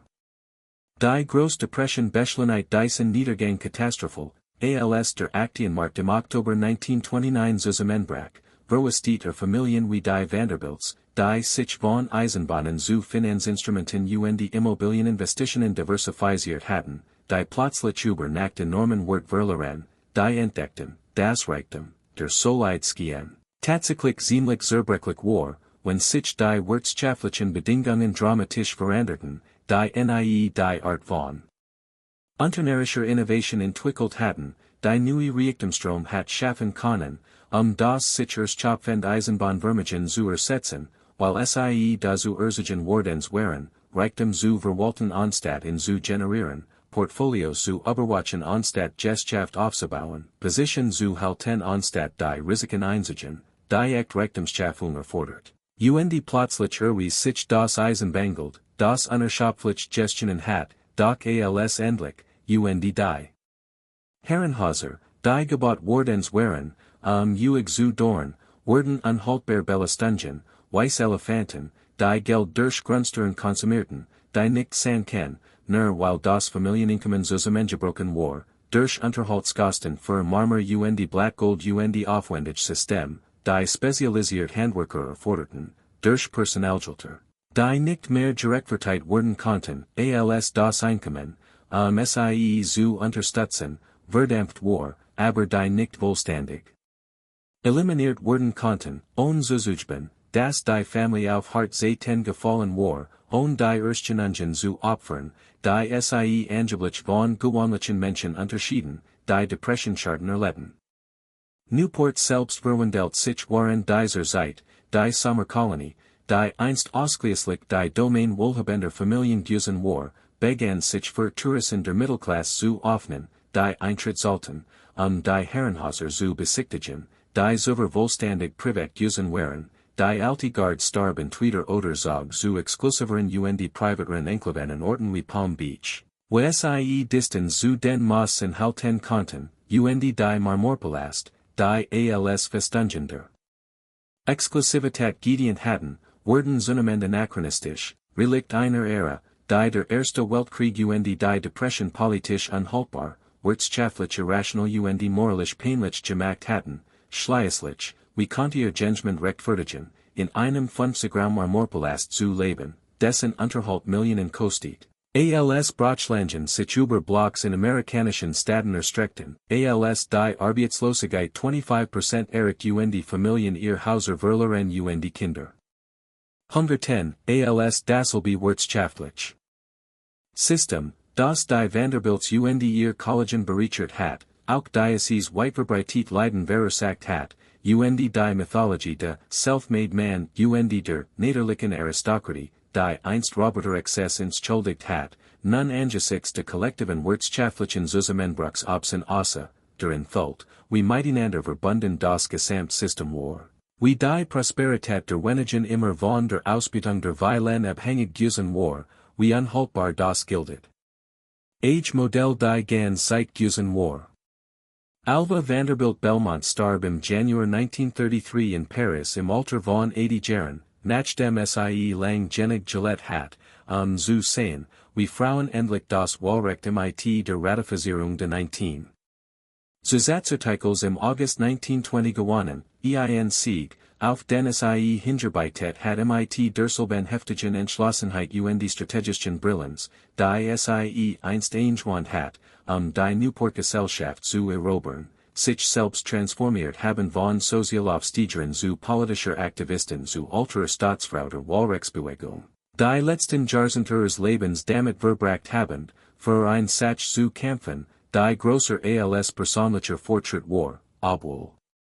Bemerkenswerterweise kämpft sie für politisch Recht für Frauen, während sie nie das wirtschaftliche System in Frage stellt, das es erlaubt, in Marmorpalasten zu leben, die von Dienern unterhalten wurden, deren Arbeitsbedingungen sie nie untersucht, deren Lohn sie nie als unzureichend betrachtet, deren Klassenposition sie als niederlich und die permanent für selbstverständlich hielt, sie starb in ihrem Pariser Apartment, aber sie hat das Gentleman Marblehaus 1932 auf ihren Sohn. Harold Bertragen, erkennend, dass die Unterhaltung einer solchen Struktur soll Reichtum als auch Interesse erfordert, das sie nicht mehr besaß, dass sie alt und müde war und dass die Next Generation entschieden must, was mit dem Monument zu tun sei, das sie ein halbes Jahrhundert zurückgebaut hat. Harold Sterling Vanderbilt, der wenig emotionelle Bindung in die sozialen Kämpfe seiner Mutter hat und mehr in Jahrzehnten und der Entwicklung der modernen Regeln de Contract Bridge interessiert war als in der Unterhaltung zur Newport Immobilien, behielt Marblehaus nach Kurs, Beaver es 1932 für etwa $100,000 in Frederick Prince, einen Bostoner Finanzier, verkauft, ein Summe, die substantiell klingt, bis man sich erinnert, dass das Haus gerade 40 Jahre über $11 Millionen zum Bauen gekostet hat, einen Verlust von über 99% seines Barts darstellend, demonstrierend, dass Häuser, die hauptsächlich als Stadtsymbole und nicht als functional Wohnsitze gebaut wurden, schrecklich Investitionen machen, weil Wert vollständig davon abhängt, das Sozialsystem aufrechtzuerhalten, das ihnen Bedeutung gibt. Und wenn dieses Sozialsystem zusammenbricht oder sich transformiert, wurden die Häuser nahezu wertlos außer als historische Kuriositäten, und dies Transaktion markiert. Den Beginn von Marblehauses Transformation von privatem Palast zu öffentlichem Erbe, der Moment, als das Haus, das explizit gebaut wordens war, alle außer der Elite ausgeschlossen, sein langsam Ries begann, ein Museum zu werden, wo jeder mit dem Preis de Eintritts durch den Goldraum gehen, die Haupttreppe hinaufsteigen, im gothischen Raum stehen konnte, wo der Duke of Marlborough Consuelo einen Antrag gemacht hat, und sich vorstellen konnte, wie es gewesen war, als dies lebendig Raum.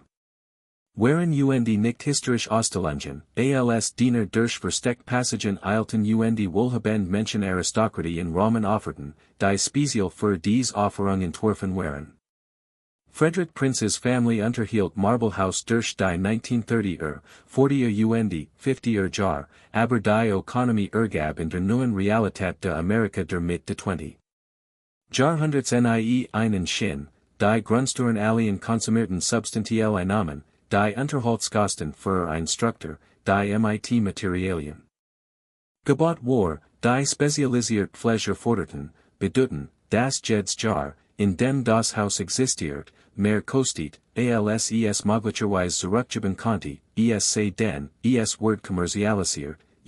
Anfang der 1960er Jahre war die Prinzfamilie bereit, sich von dem zu trennen, was zu einer schönen, aber teuren Belastung geworden war, einem Stück Architekturgeschäft, das sie nicht rechtfertigen konnten, für Privatnutzung zu unterhalten, als keinem praktischen Zweck diente, da. War, als die Preservation Society of Newport County einsprang, Birkenend, das Marblehaus etwas Wertvollers darstellt als nur ein weiters Gilded Age Herrenhaus, das in 1963 benanntes National Historic Landmark war. Das sein Geschichte sich mit amerikanischer Sozialgeschichte Architekturgeschichte Arbeitsgeschichte Frauengeschichte Einwanderungsgeschichte aufweisen kreut, die als Bildungsressource unbezahlbar machten, selbst wenn als Private Residence im modernen Amerika, was selbst wohlhabend Menschen nicht 36 Diener beschäftigten oder Millionen für Sommerhäuser ausgeben, die nur 3 Monate im Jahr genutzt wurden, überhaupt keinen Sinn ergab. Die Preservation Society erwarb Marblehaus 1963 vom Prinzenwiesen für ein nicht öffentlich Summe, die sicherlich ein winziger Bruchteil der ursprünglichen Baukosten war, selbst inflationsbereinigt, dieser erwarb markiert einen entscheidenden Wandel deren, wie Gilded Age Herrenhäuser verstanden der amerikanischen Öffentlichkeit präsentiert wurden. Sie waren nicht mehr aspirationell Erfolgsmodell, die bewundert nachgehend wurden sollten, nicht mehr Bues dafür, dass der amerikanische Kapitalismus Talent hart Arbeit mit großartigen Ergebnissen belohnt, sondern vielmehr historisch Artefakt, die unbequem Wahrheiten über Reichtumsverteilung Sozialstrukturen die menschlichen Kosten extremer Ungleichheit enthüllten, bewies einer Ära, auf die Amerika gleichzeitig stolz war für ihr architektonischen Errungenschaften sich schämt für ihr moralischen Versagen, Denkmäler, die komplex Interpretationen anstatt einfacher Feier verlangten. Als die Preservation Society begann, Marblehaus in den 1960er 70er Jahren für öffentlich Touren zu öffnen, trafen sie bewusst Entschiedungen darüber, welche Geschichten zu erzählen welche Geschichten auszulassen oder herunterzuspielen, anfänglich die architektonische Pracht betonend, die innovative Verwendung von Materialien, die Sozialgeschichte der Vanderbilt-Familie, präsentiert als interessant historisch Figuren nicht als begünstigter Ausbildung, die Rolle, die dies Herrenhäuser in der amerikanischen kulturellen Entwicklung bei der Etablierung künstlerischer Standards spielten, die Architektur landesweit beeinflussen, dies war Heritage Tourismus, der Schönheit feiert, und die Kosten direkt zu konfrontieren, der Besitzern erlaubt, Blattgold Marmormauern zu bewundern, und unbequem Fragen zu stellen. Wersie installiert oder was diesen Arbitern bezahlt wird oder was mit ihren Nachkommen Geske, der Alva als ein bemerkenswert Frau präsentiert, die ihr Intelligenz nutzt, in einer männlich dominierten Welt erfolgreich zu sein, und zu genau zu untersuchen, wie sie die Frauen behandelt, die für sie arbeiteten, der Bereinheit Geschichten erzählt, die darauf ausgelegt waren, Besitzer gut über die amerikanische Geschichte fühlen zu lassen, anstatt sie zu zwingen, die Brutalität Ungleichheit zu konfrontieren, die das Gilded Age charakterisiert hatten. Aber etwas begann sich in amerikanischen Museen historischen Städten waren der 1990er 2000er Jahre zu verändern, als Institutionen im ganzen Land begannen, sich mit der vollen Komplexität ihrer Geschichten auseinanderzusetzen, als neue Generationen von Curatoren Historikern, ausgebildet in Sozialgeschichte Arbeitsgeschichte Frauengeschichte, begannen, verschiedene Fragen zu stellen ehrlicher Interpretationen zu fördern, die unbequem Wahrheiten anerkannten, anstatt sie für den Komfort von Besitzern zu lassen, die einfacher Erzählungen wollten, bei der Preservation Society begannen neue Curatoren, die Diener zu erforschen, die in Marblehaus gearbeitet hatten, Gehaltsabrechnungen die Beschäftigungsverzeichnisse aufzuspüren, Nachkommen zu interviewen, wenn möglich, unter der Treppe, Touren zu entwickeln, die Besuchern die Dienstraum die Kusch die Komplizierten. Glockensystem Zeiten die brutalen Klassenhierarchien erklären, die Haupthaustüren bereinigt oder ignoriert hatten, allmählich begann Marble-Haus, ein vollständiger Geschichte zu erzählen, die anerkannte, das Diözese-architektonische Meisterwerk gleichzeitig ein Denkmal der Ehrgeizes ein Maschine der Ausbildung war. Das Alva Vanderbilt Belmont soll ein Pioneer-Feministin war, die für das Frauenwahlrecht kämpft, als auch jemand, der enorm von Sismander. Ungleichheit basierend auf Klasse Ethnizität Einwanderungsstatus profitiert, das Dieselben Marmormauern, die Wahlrechtsorganisation beherbergt hatten, auch eine Sozial-Hierarchie beherbergt durchgesetzt hatten, wa irische Magda Toiletten für Frauen reinigten, die niemals ihr Namen lernen würden, wa italienisch Steinmetz Schönheit schaffen, die ausschließlich Richard Morris Hunts architektonischer Vision Vanderbilt Reichtum zugeschrieben wird anstatt ihren eigenen. Jahrhundertelten Handwerkstraditionen, die über Generationen weitergegeben wurden, wo das Konzept de Service selbst verschleiert, was tatsächlich Geske, menschlich Wesen, die ihr Arbeit für Überlebenslohn verkauften, Palast für Menschen zu unterhalten, die mehr Geld besaßen, als jede Einzelperson verantwortungsvoll in mehreren Leben ausgeben konnte. Die Archive von Marble-Haus, jetzt offen für Forscher, enthüllen, was die polierten Oberflächen konnten, Finanzabbucher, die ausgeben sehen, die jeden vernünftigen für Proportionen in den Schatten stellen, Quittungen für einzelne Dinnerpartys, die mehr kosteten, als ein Arbeiterfamilie in einem Jahrzehnt verdienen Word. Korresponden zwischen Alva Architekten Dekoratoren, wo absolute Perfektion unabhängig von den Kosten verlangt, while der Zweck Komfort oder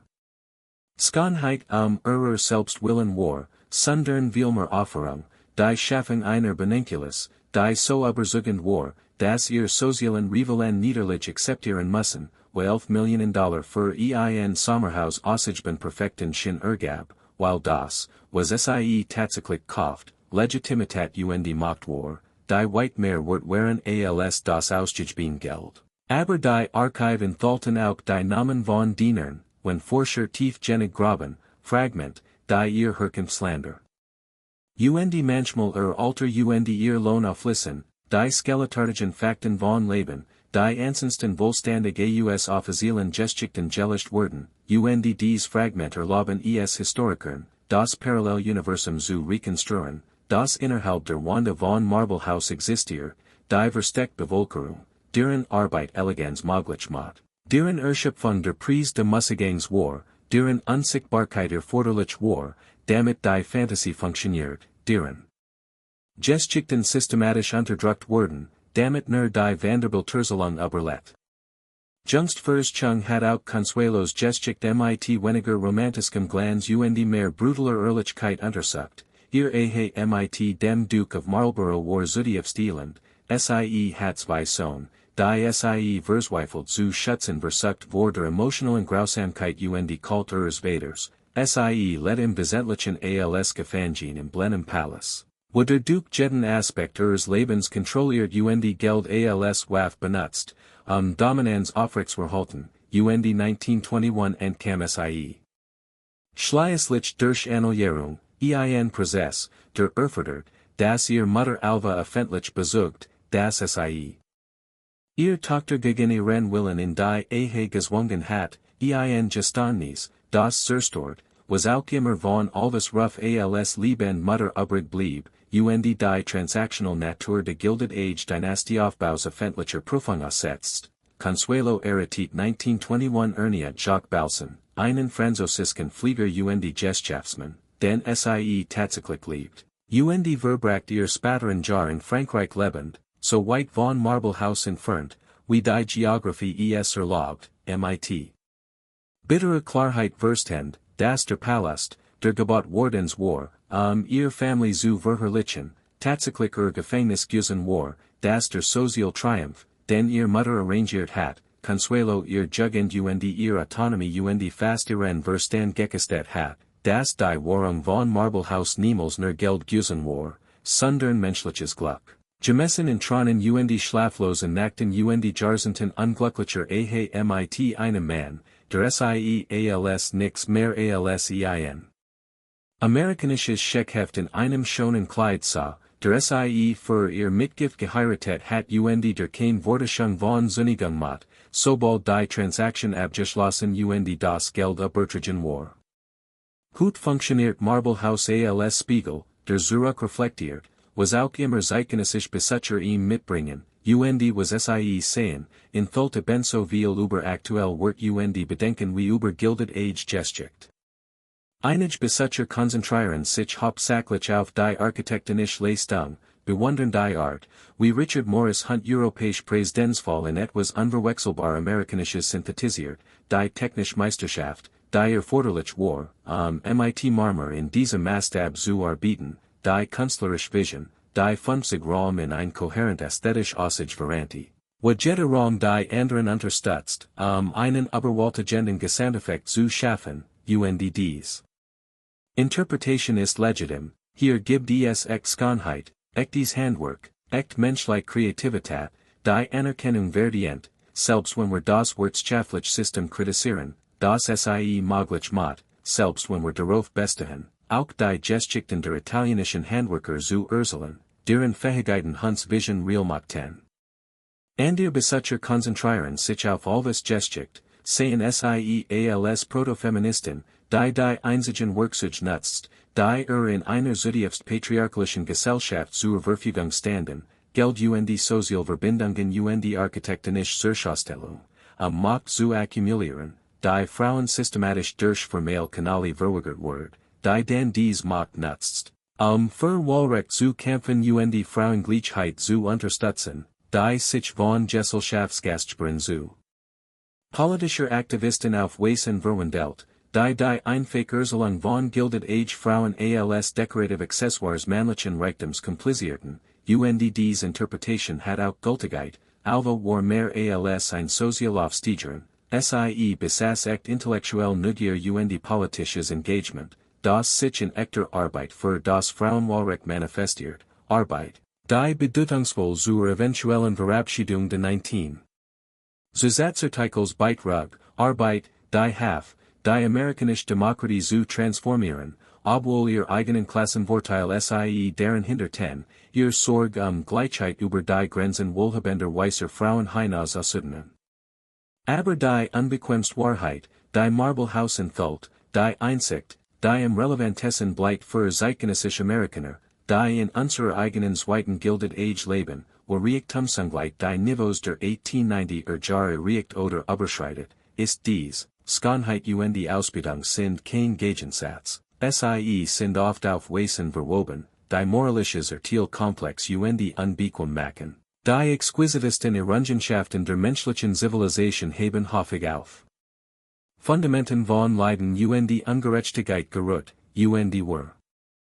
Müssen beide Wahrheiten gleichzeitig halten, wir können die Pracht der Architektur von Marblehaus anerkennen, waren wir die Brutalität ihres Boss und die Ausbildung, die finanziert, verteilen, wir können Alvas Entschlossenheit und strategisch Brillens bewundern, waren wir ihr Bereitschaft verteilen. Das Glück ihrer Tochter für Sozialpositionierung zu opfern und ihr Blindheit gegenüber dem Leiden der Diener, die ihren Palast unterhielten, wir können die Handwerkskunst italienischer Steinmetz schätzen, waren wir verlangen, das eingemessen gewürdigt wurden, und waren wir darauf bestehen, dass wir die ausbeuterischen Arbeitsbedingungen verstehen und lehren, unter denen erbieteten, wir können die Wahlrechtsorganisation führen, die in Marblehaus stattfand, waren wir anerkennen, dass die politisch Befreiung wohlhabender weißer Frauen bequem mit ihrer fortgesetzten wirtschaftlichen Unterdrückung von Frauen der Arbeiterklasse und Einwanderinnen koexistiert. Die Versigelten Tresor von Marblehaus, jetzt metaphorisch und zunehmend buchstablich Jeffnet durch Archivorschung und neue interpretative Ansätze, enthalten nicht Schatz in irgendeinem konventionellen Sinn, sondern vielmehr die Wahlkomplexität der amerikanischen Reichtums, die Mechanismen, durch die sich in so wenigen Händen konzentriert, die Techniken, Durch die sich über Generationen perpetuiert, die menschlichen Kosten, die absichtlich unsichtbar gehalten wurden, damit. Begunsteit Luxus genießen können, ohne die psychologische Belastung zu konfrontieren, was Comfort tatsächlich von anderen erfordert, die Wedge, Wisconheit Kultur raffiniertes Leben immer auf Ausbildung angewiesen gewesen sind, die versteckt werden muss, die Fantasie aufrechtzuerhalten, das Reichtum verdient wird anstatt extra higher, das Erfolg individual anstatt kollektiv ist, das einige Menschen nederlich Marmorpalast verdienen, waren and nederlich Dienstraum mit. Niedrigen Deck kann schmalen Betten verdienen. Die zeitgenössische Relevanz ist unmöglich zu ignorieren für jeden, der aufmerksam ist. Wir leben in einer zweiten Gilded Age, wo Milliardär Anlagen bauen, die Marblehaus in den Schatten stellen, Private Raumfahrtprogramm starten, die mehr Kosten als den Hunger in ganzen Regionen zu beseitigen, waren Familien der Arbeiterklasse kämpfen, sich Gesundheitsversorgung Wohnung zu leisten, wo die Mythologie der Meritokratie die Realität verschleiert, das die meisten großen Vermögen. Entweder gerbt oder durch monopolistische Praktiken systematisch Unterbezahlung von Arbeitern Ausnutzung von rechtlichen Schlupflöchern akkumuliert wurden, die sich von Vanderbilts Eisenbahntaktiken mehr in spezifischen Mechanismen als in fundamentaler Struktur unterscheiden, wo Dieselben Muster, die Marblehaus verkörpert, weiterhin die amerikanische Kultur Politik formen. Sichtbarer Luxus, der auf unsichtbarer Arbeit ruht, architektonisch Pracht, die menschliche Kosten. Verschleiert, sozial Feier der Reichtumsakkumulation ohne ernsthaft Untersuchung, wie diese Reichtum geschaffen wird oder auf wessen Kosten, Widerstand gegen Besteuerung Regulierung, die Ressourcen umverteilen oder Arbeiter schützen konnten, Einsatz von Reichtum zum Kauf politischen Einflusses, der das System schützt, das den Reichtum überhaupt erst generiert hat. Marblehaus stellt unbequem Fragen, die wir meistens lieber vermeiden, was bauen wir hut, das zukünftige Generationen mit dieser gleichen Mischung aus Bewunderung entsetzen untersuchen werden.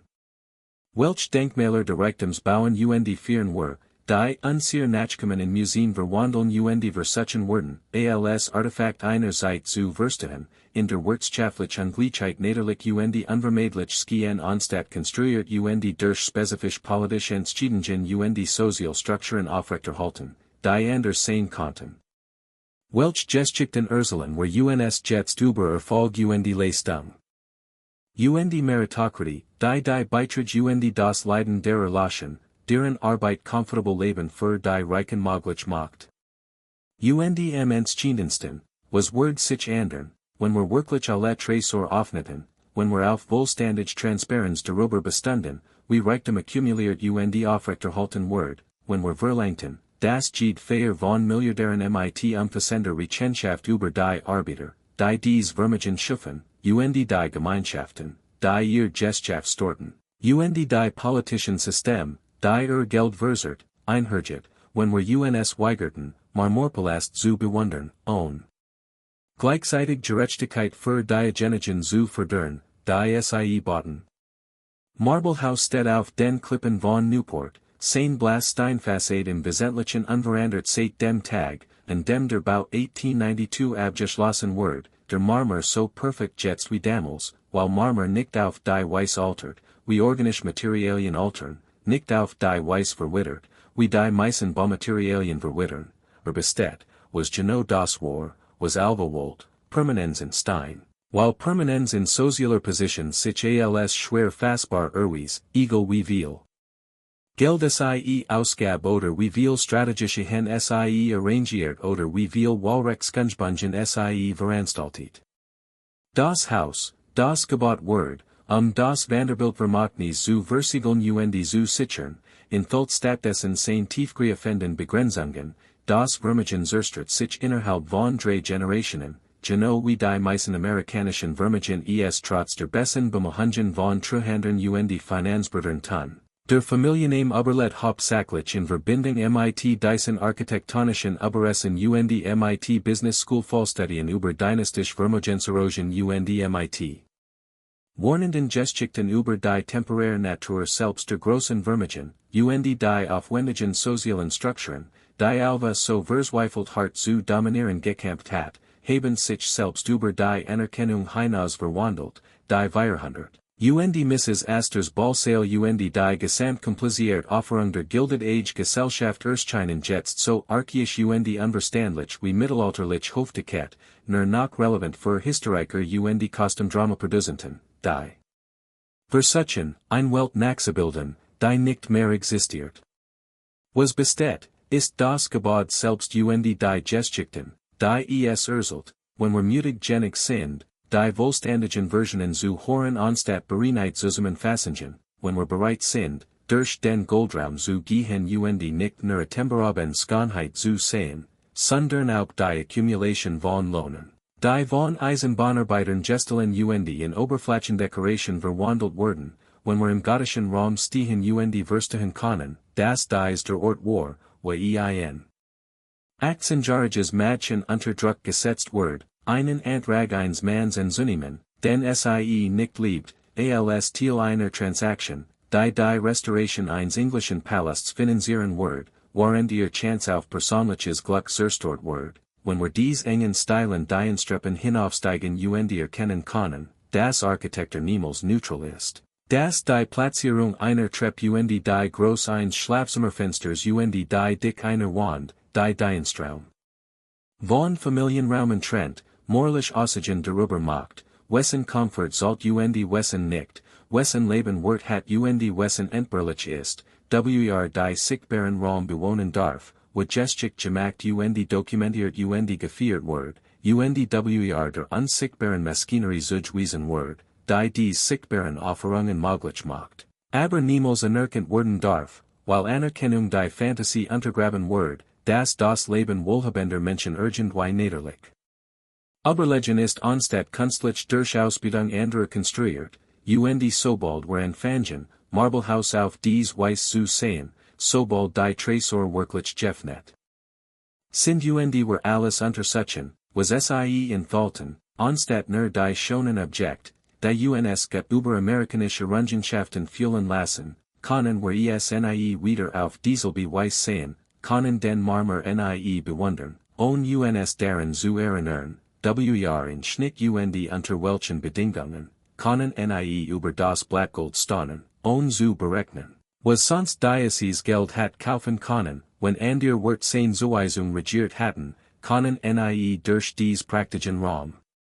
gehen, die Echos alter Menschen zu hören, die hier arbeiteten hier dehnten hier litten, waren die Gast oben Champagner tranken witzig Gespräch führten sich selbst dazu gratulieren, den Gipfel menschlicher Errungenschaften erreicht zu haben.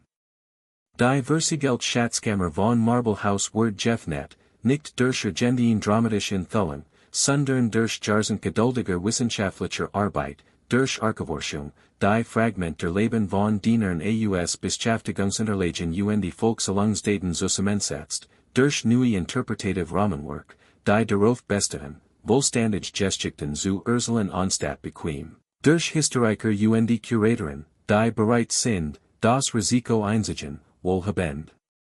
Spender zu beleidigen, indem sie unbequem Wahrheiten über das tatsächlich Funktionieren der Gilded Age präsentieren, dies Arbeit ist enorm wichtig, weil historisch Erzählungen das zeitgenössische Bewusstsein vermehren, weil die Geschichten, die wir über die Vergangenheit erzählen, direkt beeinflussen, wie wir über Reichtum Macht Ungleichheit in der Gegenwart denken, weil, solange wir Bereinheit Versionen der Gilded Age Geschichte erzählen, die Schönheit Urgies betonen, während wir Ausbildung Leiden auslassen oder minimieren, wir es psychologisch leichter machen, zeitgenössische Ungleichheit als niederlich unvermeidlich zu akzeptieren anstatt als ein Wall, ein Struktur, die radikal anders sein konnte, wenn wir den politischen Willen entwickelten, sie so fundamental zu transformieren. Wie die Gilded Age durch progressive Ära Reformen New Deal Gesetzgebung transformiert wird, die Reichtum umverteilt Arbeiter ermachtet die Möglichkeit der Mittelklasse Wohlstands schuf, die Gilded Age ausgeschlossen hat.